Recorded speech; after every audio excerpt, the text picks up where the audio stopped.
Il nous a sauvés, non à cause des œuvres de justice que nous aurions faites, mais selon sa miséricorde, par le bain de la régénération et le renouvellement du Saint-Esprit. Tite 3,5. Étudions en détail l'œuvre septuple du Saint-Esprit qui se poursuit en nous très calmement, œuvre par laquelle nous sommes préparés par notre bien-aimé Sauveur en vue de notre position avec lui sur son trône. Cette œuvre est intérieure et vous ne pouvez pas la voir. Lorsque le Seigneur Jésus reviendra et que nous le verrons face à face, nous connaîtrons pleinement comment cette œuvre s'est poursuivie. L'œuvre de la régénération est la première œuvre intérieure du Saint-Esprit. Par elle, nous sommes rendus nouveaux dans notre esprit. En d'autres termes, nous sommes nés de nouveau. Jean 3, 6. Tite 3, 5. Dieu est esprit. Jean 4, 24. Si nous désirons connaître et entendre Dieu, si nous voulons le toucher, le sentir, ce n'est que dans notre esprit que nous le pouvons. Dieu m'a donné un esprit pour les choses spirituelles. Dieu nous dit clairement cela dans Matthieu 5, 8. Heureux ceux qui ont le cœur pur, car ils verront Dieu. Dieu peut être vu, mais non pas par les yeux naturels. Nous pouvons entendre la voix de Dieu, mais rarement par nos oreilles naturelles. Nous lisons dans le psaume 16, 11, il y a d'abondantes joies devant ta face.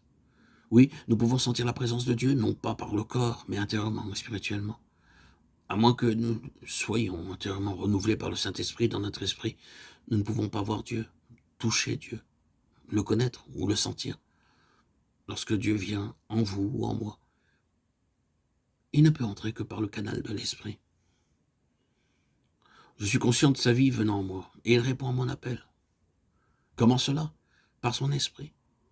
Pourquoi ne pouvons-nous pas voir clairement Dieu, même en esprit? À cause du péché. Il n'y a plus ni juif ni grec, il n'y a plus ni esclave ni libre, il n'y a plus ni homme ni femme, car tous vous êtes un en Jésus-Christ. Galates 3, 28. L'esprit est composé de trois parties. Premièrement, la conscience, cette faculté intérieure qui me dit ce qui est mal.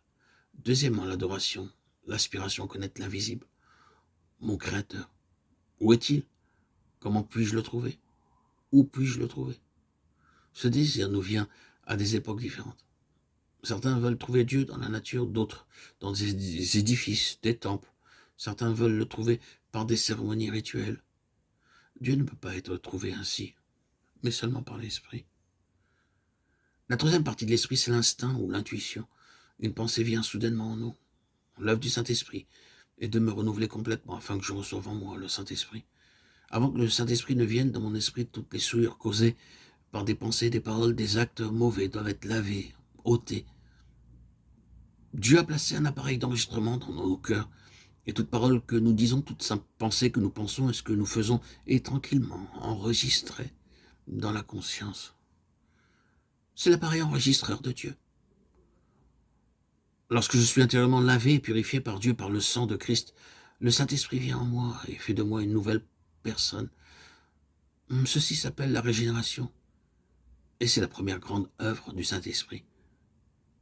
Tite 3, 5.